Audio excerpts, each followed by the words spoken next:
Rabbi Robin's story reminded me of a new sign that one sees going into Iowa. It says, "Welcome to Iowa, where you cannot smoke a fag, but you can marry one."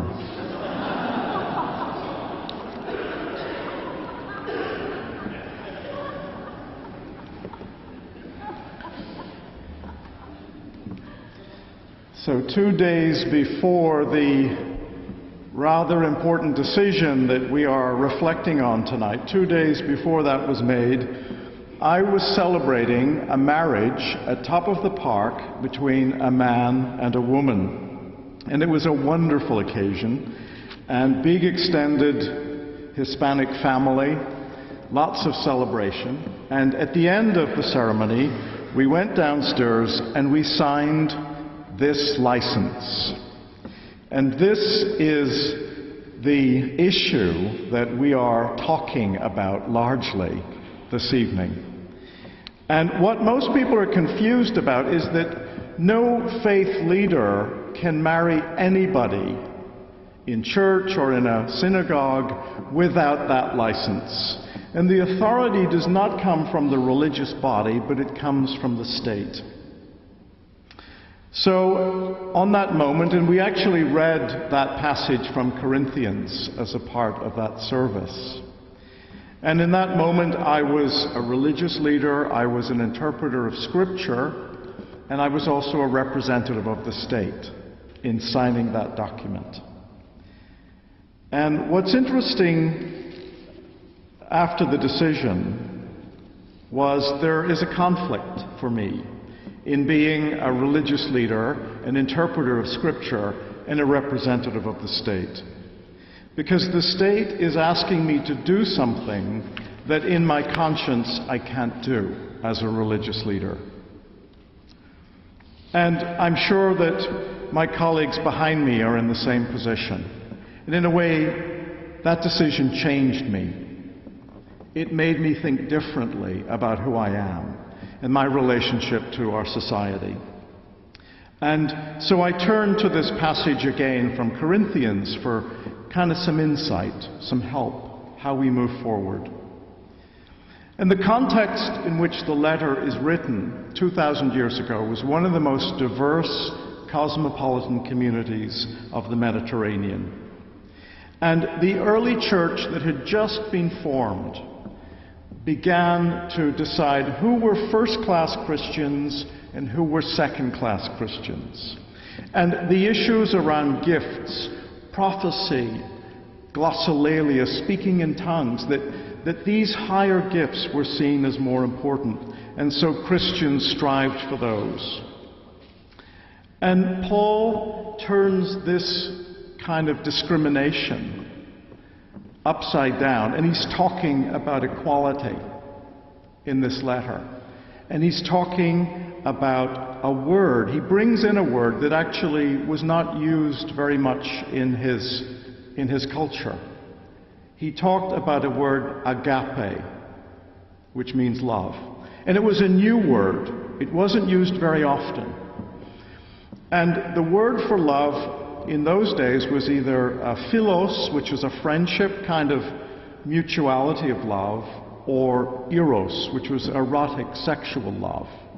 So Paul invents or uses a word that is not well known to talk about the need for self-giving, sacrificial love.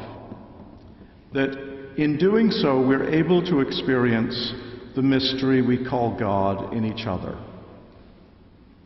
Any sacrifice we might make, he says, any wisdom or knowledge or power to move peoples through words or ideas, any of this without agape is ultimately valueless.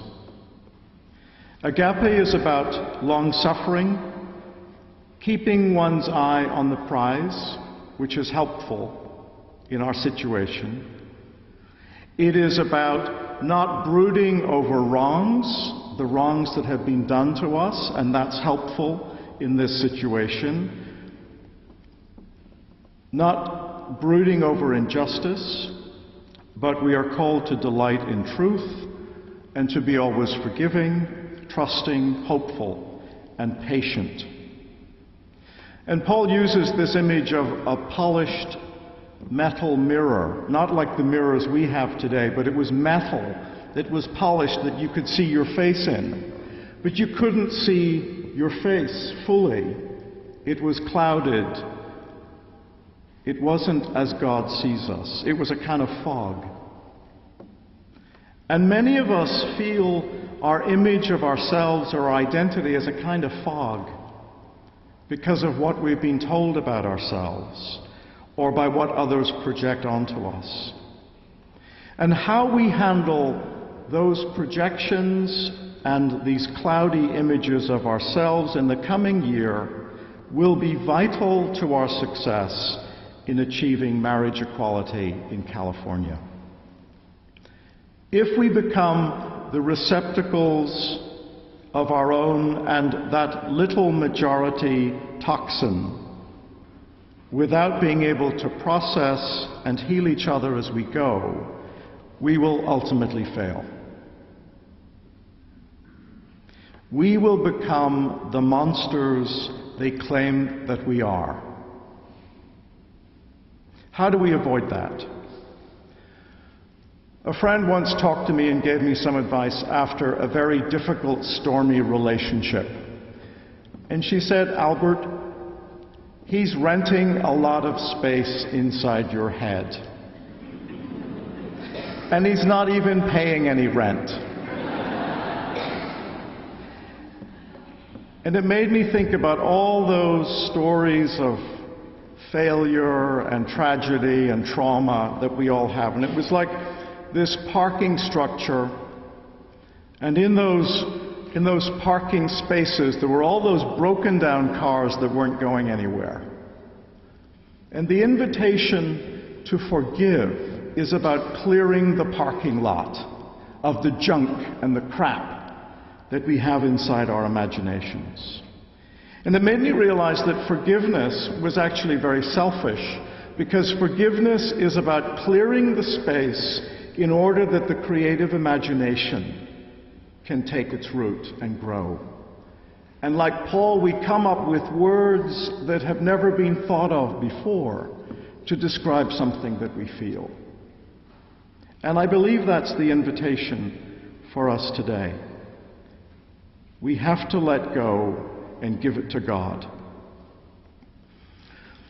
Very interesting book, as I was reflecting on last Tuesday, called Hate Work by David Augsburger, Working Through the Pain and the Pleasure of Hate. And Augsburger is very interesting because he is a professor, I think retired now, but at Fuller Seminary in Pasadena. And Fuller would be on the kind of evangelical yes-on-ate side of the argument.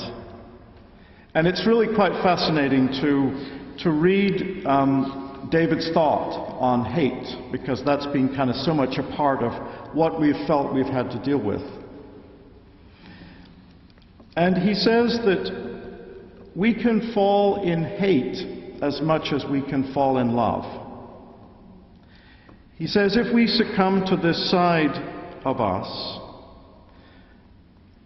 we fall in hate just like we can fall in love. Falling in hate is the rush of negative feelings seizing control of the mind in a response to an absolute. All good is split away from the bad, and the bad may be hated without reservation. We have seen the enemy's face, and it is all we have loathed. What a relief from self-doubt to find a scapegoat, someone to blame, someone to bear the weight of our rage, the burden of our bad conscience.